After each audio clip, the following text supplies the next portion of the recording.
There are worlds that exist separate from our own, where the impossible is reality.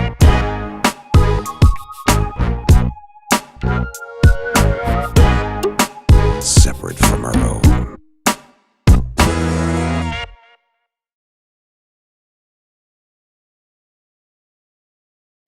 What's going on, everybody? This is Keith from Almost in Full Color. Right now I'm joined by my friends who are also co-creators of the YouTube content that will be posted to this channel. On my right we have Roger, to my left we have Terry, and on the very end we have Gaines. So now that E3 is all over, everything's pretty much come to a conclusion. We've had a chance to digest all the information that we've been given. We wanted to kind of touch on what happened, what we were given, and just talk about our general feelings about it. But before we really get into the meat of it, I really wanted to ask kind of like the vague question before we get into the deep dive, which is, given where we're at with hardware, consoles, and everything, did you think that this E3 delivered? Or do you feel like there was more that you could have got given where we're at right now in gaming? Roger, what are your thoughts on that? So software-wise, I thought it was really good. Some big companies showed a lot of good interest there. I like Sony a lot. Microsoft had some good games. Hardware, there was just mostly hints this year. There was nothing that really came out. Yeah, true. That's pretty much the main gist of what I came out with it. Yeah, I mean, well, I say the only ones I really was interested in is either Sony or Nintendo. I mean, I don't have an Xbox, and from what Microsoft did this year, there's definitely no reason for me to get an Xbox, so I really don't know what they were doing with that. I was expecting a lot more from Microsoft. But, I mean, with Smash Brothers coming out for the Switch, I mean, obviously, if you don't have a Switch, that's obviously a reason to get a Switch. You gotta get Smash Brothers. I mean, all the characters are back. Well, from every Smash anyway. And then you also got like games like, of course, Octopath Traveler. Like, I've already started playing that, so I mean that game's pretty good. And Sony did Sony things once again, as everybody probably can agree. Like, Sony came with all their heavy hitters. I was definitely impressed with Spider-Man for being a game based off a movie, somewhat, you know. But it definitely looked good and seemed to take a lot of like infamous cues. So I was happy with that. Yeah, I mean, Sony took it this year compared to what happened last year. I thought Microsoft would come a little bit harder this year with some of their games. Of course, Forza is one of their staples. I mean, now they get Kingdom Hearts. I mean, Kingdom Hearts is what I thought? Kingdom Hearts is for that. I mean, it's shared, but yeah. So I kind of figured that Microsoft would come a little harder this year, but again, Sony kind of just did their thing. They came out and showed you what's coming out, and that was it. And they had a bunch of exclusives. Yeah, they had Microsoft had. What Microsoft exclusives mostly like arcade games. Gears. That was the Well, big Gears, force. okay, Gears and Halo, See, I'm a big Gears whatever that fan. Halo game is gonna be. I don't know what the Halo game was. As long as it's not Halo Wars. If it's Halo Wars, then it's terrible. I mean, Halo Wars isn't a bad game, but if you're gonna show off Halo and for Xbox, it better be a legit Halo. What would it be? 5? Six. Okay, yeah. 6. So the very first press conference was held by EA. Now, EA kind of took like a weird stance this year. From the past, they've always highlighted their sports game, whether it be FIFA Ultimate Team, where you had the NFL Madden series, where you had kind of like 2 years ago, I believe they had Luke Kuechly on the cover, and they really touted the new defensive schemes. But this year, the sports games really took a back seat, and for better or for worse, we got Battlefront. Devs came out and issued an apology and pretty much said they promised better. But their highlight, the game that they really wanted to push, was Anthem. So first and foremost, Terry, do you feel that EA had a good press conference? Do you think that this letting the sports games take the backseat and really pushing Anthem out there to kind of shine was a good thing? Or do you feel that they should have did a little more? I mean, as far as showing Anthem, Anthem is like their go-ahead game that's going to headline 2019. Destiny. Exactly, it's their destiny. So, I mean, beforehand, when the first Anthem was announced, I mean, Destiny was pretty much the biggest game on the market. Everybody was playing it. And now Destiny kind of took a back end due to certain things that happened in their development cycle or after the release of the game. But I think Anthem right now. Granted, we've seen some pretty good gameplay. I would say. Yeah, Anthem, I mean, it looks good. Yeah, It'd be better if it was an Xbox exclusive. I mean, I feel like they need something. So, True. say letting that go to PlayStation as well was kind of like Well, they do. Xbox does have the exclusive like time as far as exclusive yeah. content. So Oh, well, maybe that's- some content like Yeah. Destiny used to have. I mean, that's, if it's the same way Destiny had it with PlayStation, then that definitely would make you want to get on Xbox because it was like a year wait. Yeah, a year Like wait a for year certain- wait, you for might as well certain not even get things. the game on that console. Like, Yeah, there were but- certain guns you couldn't get for a while and stuff like that. man. But as far as Anthem goes, I mean, we really don't know much. I mean, at first they showed it off as we have 4 players. Here's a multiplayer experience. You're good to go. Now it's kind of being catered to where, oh, you can play by yourself, but we really encourage you to play with your friends. So I don't really know exactly which way they're going with it. It did look good. I've seen reports it of looked really the good. flying system was great, but But that was the theme of the whole E3 was the whole everybody. There's multiplayer, but we're focused on single player too. So a lot of games are doing that. Theme to of balance. E3 was bands. That was the there was a lot of bands. I don't know why everybody had to have some type of band or singing. Only people that got a pass was Sony, and that's because the banjo led into The Last of Us, and yeah.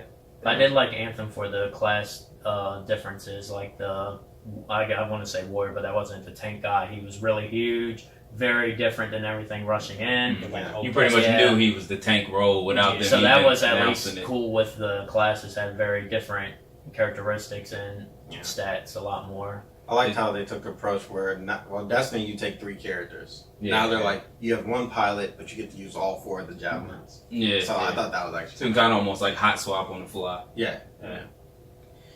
So the next was the first of the big 3 companies. Microsoft went ahead. They showed off games like DMC5. They had Cyberpunk 2077 there. Shadows Never Die. And then they started to show off some of their exclusives, which were Cuphead, Crackdown, Gears, Halo, and Forza. Now, you guys already started to rip Microsoft already. Oh, yeah. So I guess my question isn't how Microsoft did, but what is it that they needed more of? Because they showed 50 games. Exclusives. You're ripping Microsoft, but Real they did exclusives show is 50 what they games. needed. Now, granted, they don't have the exclusive portfolio that a Nintendo or a Sony does. So, like, I mean, what is that where the problem lies right now? Yeah, they need real exclusive games. I mean, I don't have nothing against arcade games or, anything like that, or the marketplace games or indie games. I mean, I don't play a bunch of them, but I don't have anything against them. But you can't push those as like console exclusive because those aren't going to move your console. Those are like something you download, but you already have the console. Nobody goes out and buys a console for an indie game. It just doesn't happen. Like, you need real games. That's why I said Halo better deliver. Halo better be a real Halo title and not Halo Wars or some other But that's the thing. spin-off. Halo used to be like their heavy hitter, and then That's why Halo better be it again. They should have showed something. Like, I understand, like, it's a teaser, but come on. Y'all are really in the hole. You need to show something. They'd have showed any Halo gameplay. And it was, legit. They just showed Like, the Warhol. people would have went crazy. I mean, of course. I mean, E3 is always just to hype everything up. I mean, that's what it always has been. They put out these great trailers that look awesome, and then when the game comes, and you're just like, wait, the trailer at E3 doesn't look like this. Well, I mean... Well, I think the problem with Microsoft too was they have 2 genres that they really push: first-person shooter. I'll put Gears in there. I know that's not really first-person shooter, but I'll put that in the same category. Yeah. And racing is like their top titles, which there's not much variety there. Where like the other system, Sony And I think this Nintendo one was like an arcade Forza. Yeah, Forza Forza Horizon's Horizon, a more yeah. like arcade type title. It's not So I think that's some of the problems that I know we have is just, okay, we have 2 types of games, and then we looked at Sony then, and they had more variety to us than Nintendo.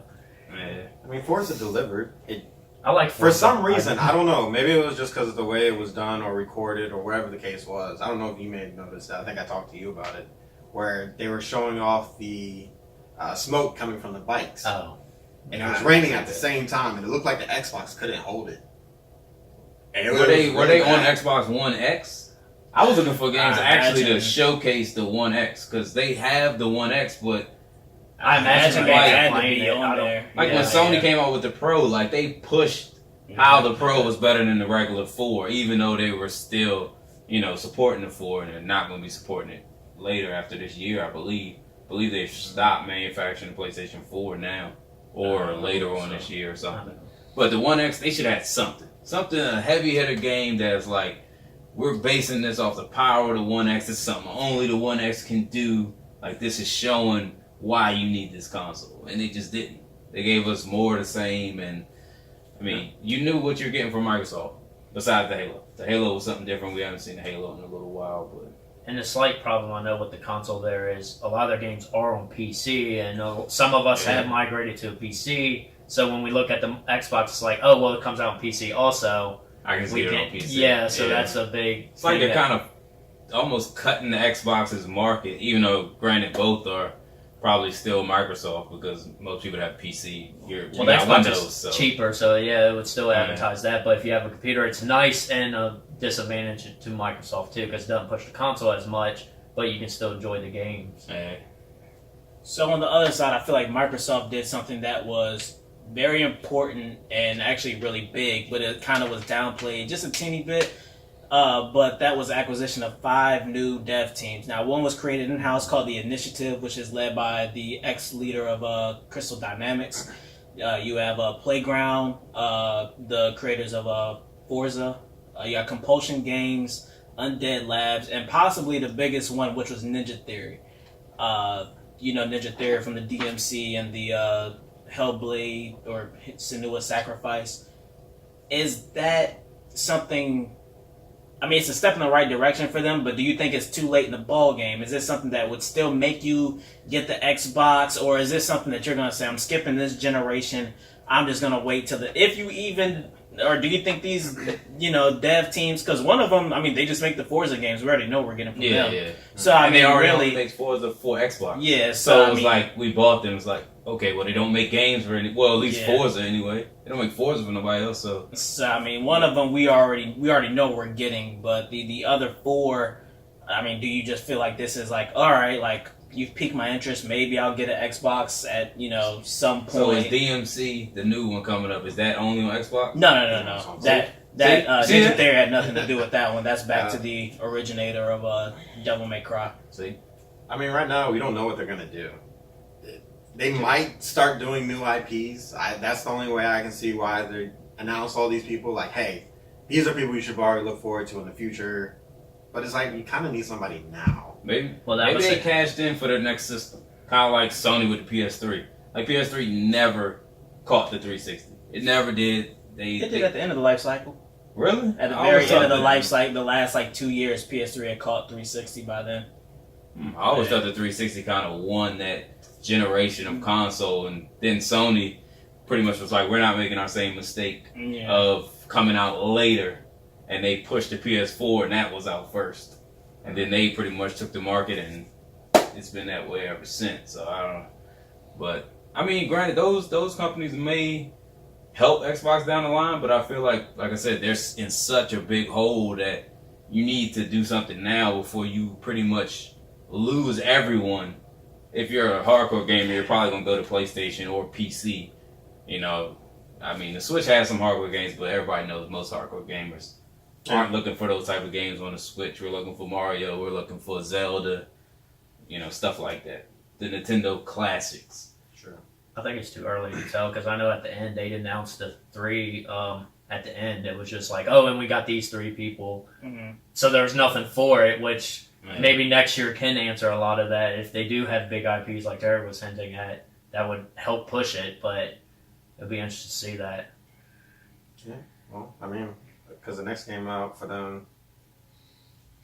Actually, I don't know. Yeah, there's nothing else out there right now. There's no reason to go out and buy an Xbox right now. I didn't see when Gears 5 was going to come out, which Did they was the best looking game in their whole showcase. So. Yeah, I don't believe they put a date. They might have. I don't know. Maybe I just missed it. Hey, but. Gears Pop looked good. I wanted that. Yeah, I saw it. Looked good. Yeah, because it's pop. It's just weird. And you're like, Hey, I I'm want just that. saying, Gears Pop.